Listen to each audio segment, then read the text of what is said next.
Now, before this video starts, I know I haven't uploaded in quite a while. I was mostly working on other stuff, started streaming.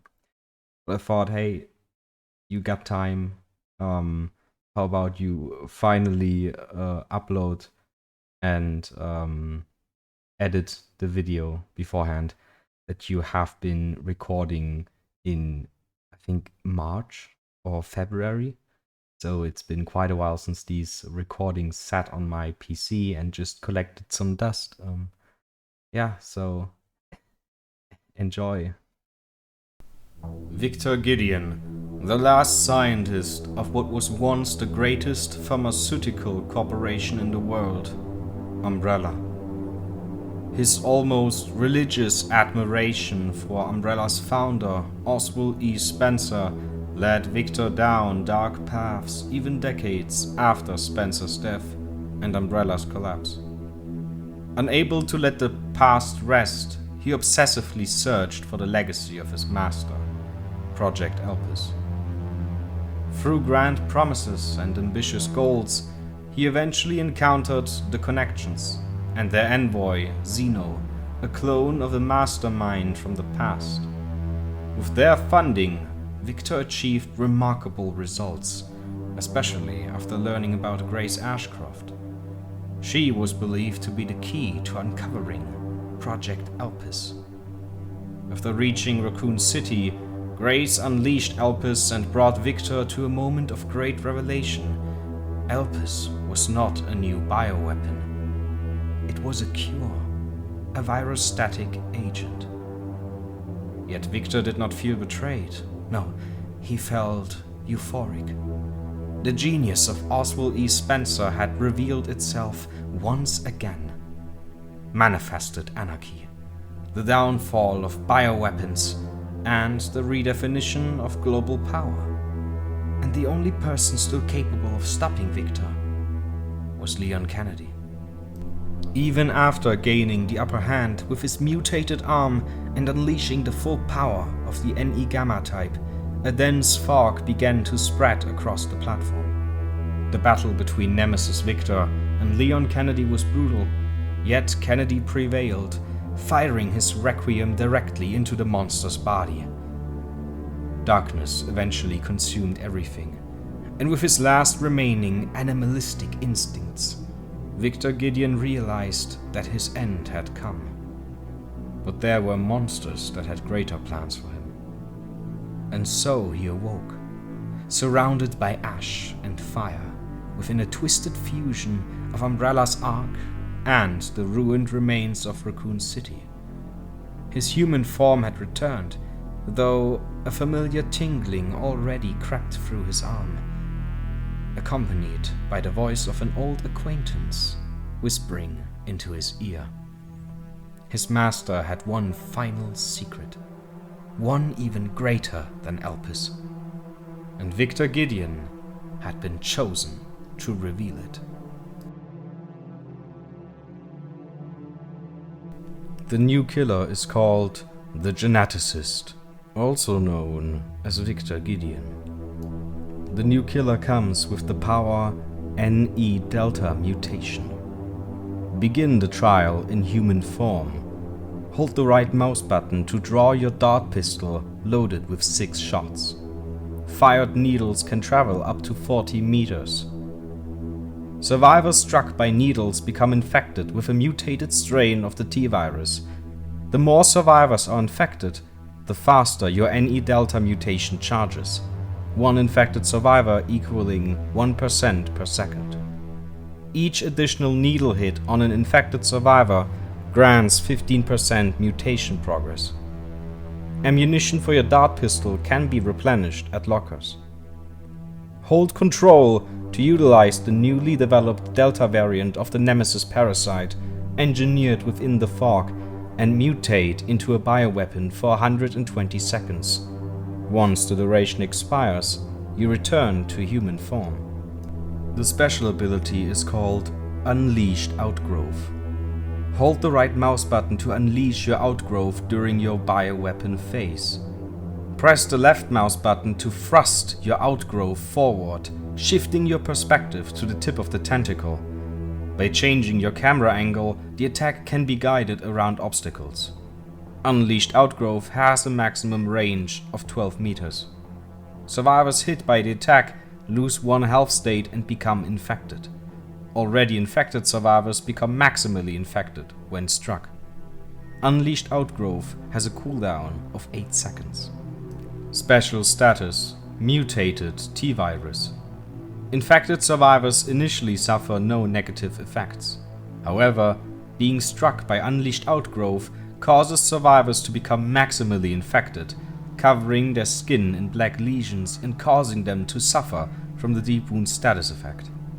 After recovering, maximally infected survivors will suffer from the effect again within 20 seconds. Maximum infection is removed when a survivor is hooked. Special item: Elpis Virostatic Agent. Maximally infected survivors can search one of the 5 appearing Elpis stations to obtain a virostatic agent and cure their T-virus infection. If a survivor carrying a virostatic agent is put into the dying state, the agent is destroyed. After use or destruction of a virostatic agent, Elpis stations require 60 seconds to synthesize a new dose. A lot of the add-ons for this power consist of memorabilia. Memorabilia for Victor Gideon and Grace Ashcroft, like the Blood Collector, the smashed Blisterhead skull, or even the girl's hand, as well as the Ghost Grudge pistol. 3 of the more standout add-ons for this power are the smashed Blisterhead skull, the Sun Quartz, and the loaded rocket launcher. Taking a look at the visceral add-ons for this power, we have the Benefactor's Head, which blocks all generators and exit gates during the first and last 10 seconds of the bioweapon phase. Also, when this effect activates, the auras of all survivors interacting with a generator or exit gate are revealed for 10 seconds. The second add-on being the Red Animus Orb, which fully charges the bioweapon phase once the exit gates are powered, granting you 1 more power spike, even in your darkest times. It also extends the duration of the bioweapon phase by 30 seconds once the exit gates are powered, creating not just 1 power spike, but the largest power spike possible during the match. The Geneticist comes with 3 teachable perks, the first being Just an Imitation. Whenever a survivor is suffering from the Deep Wound status effect, they additionally suffer from the Oblivious status effect until they have mended themselves and either cleansed a totem or repaired a generator by 8, 10 or 12%. This perk has a cooldown of 50 seconds. The second perk is called Scientific Legacy. Hooking a survivor activates this perk for 10, 15 or 20 seconds. While active, any time-based negative status effects on survivors cannot expire. Hooked survivors and any negative status effects gained after the activation of this perk are unaffected. The third perk is called Master Plan. Damage a generator with a kick and highlight it in yellow. When a highlighted generator is fully repaired, all other generators with at least 25% progress immediately regress by 5, 8 or 11%. If a survivor is repairing any generator at that exact moment, their aura is revealed for 12 seconds. Keep in mind that only 1 generator at a time can be highlighted in yellow. The Mori can be described as follows. Victor impales the survivor through the stomach with his outgrowth before violently pulling them toward himself. As he tears the tentacle from the wound, he lashes out once more, severing the hand the survivor desperately raises in defense. The victim collapses to the ground, clutching their bleeding stump with their remaining hand, only for a final strike to decapitate them.